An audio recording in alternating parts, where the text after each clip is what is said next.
Alright, here's a new valve stem. Now, you just put this open, pop the tire enough to get that down in there. Pull the thing through like this. And then if you wanted to, you get a nut, a fine thread nut, and put it on here, and then grab the nut and pull this through. I think they also make a tool that screws on here, and then you just pull it through, like a screwdriver handle type of thing.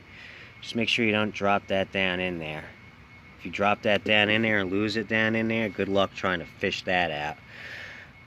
Now, there's all kinds of goo, like I said, up in this one that's holding that one for me. But anyway, you can just use a pair of vice grips.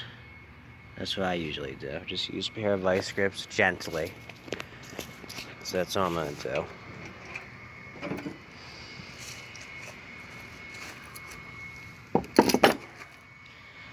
Okay, hang on one second.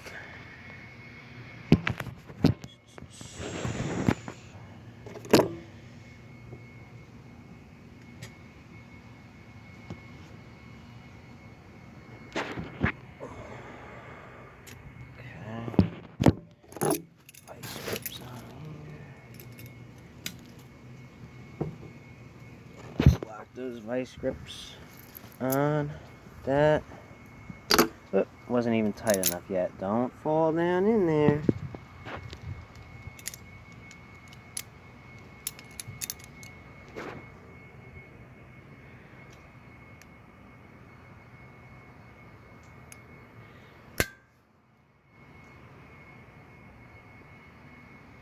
There we go. New valve stem is in. I'm just gonna force air in fast.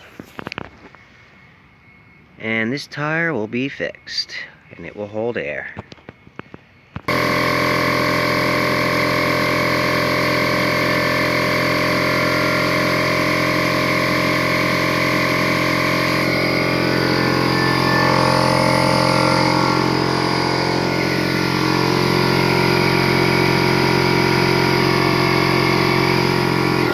Okay, got that thing up to 150 psi so we can shoot air in here really fast so that it catches on the bead.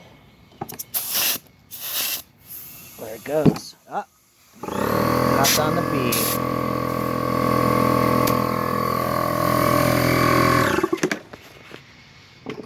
bead. Good. Now it's holding air. Get it to 10 psi.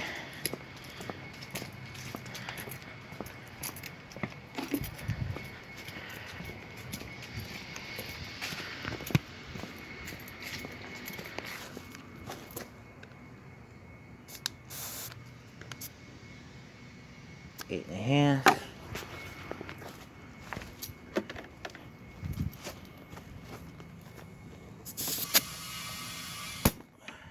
Call for 10 psi on these back tires, 14 on the fronts. 9 and a half.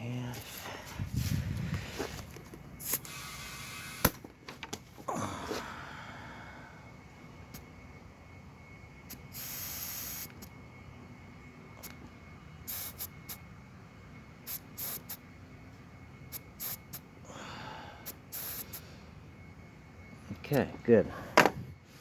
Make sure it's seated around the bead all the way, which it is on this side. Cap back on.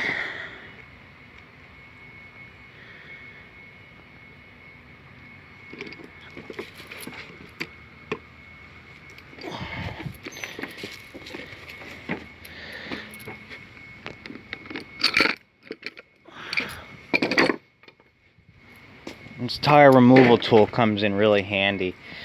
I didn't have to use this part to get the tire off this time, but you just get it up in here, through here, and then you can work the tire off the rim. It would be easier if the thing was up at waist level, but I'm making do with what I have. Went and grabbed this pallet, bolted the base to the pallet because the thing has to be, you know, mounted to something so you can get the leverage you need to use the tool. But that was a good investment because working on tires is a real pain. I checked the other side of the tire. The bead's also seated properly. Now we can slide this tire back up onto the axle. I'm gonna have to just check and make sure that it doesn't leak air. If it does, I'll use that bead sealer stuff on here. Now luckily, the tire slid off of this axle. It was a bit rusty, but it slid off. A lot of times these things will get so rusty that the tire welds itself to the axle. So if you have one of these machines, if you think about it, take off the wheel, add grease to the axle now so you don't have to worry about that. Otherwise, you need an oxyacetylene torch to get that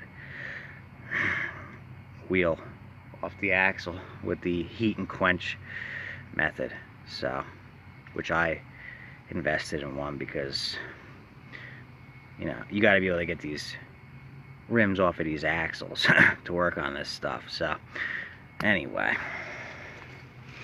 for whatever reason, they had these with the valve stems facing in on this machine, which doesn't really make much sense because then they're harder to get the air compressor too. But that's just the way it is. Let me slide this on.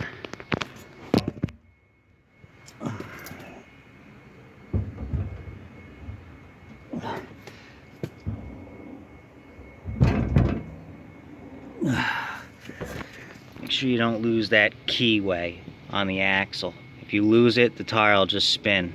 So, you see it? Those things pop out of there, and people don't realize they do. And then the tire just spins on the axle, and then you don't go nowhere, and you're like, well, what the heck happened? It's just that simple. So.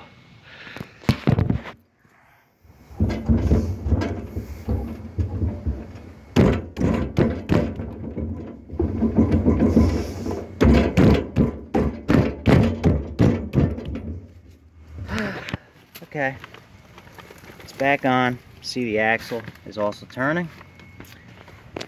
Put these washer and clip back on and the cap, and then I just gotta do this tire. You can see this tire is brand new.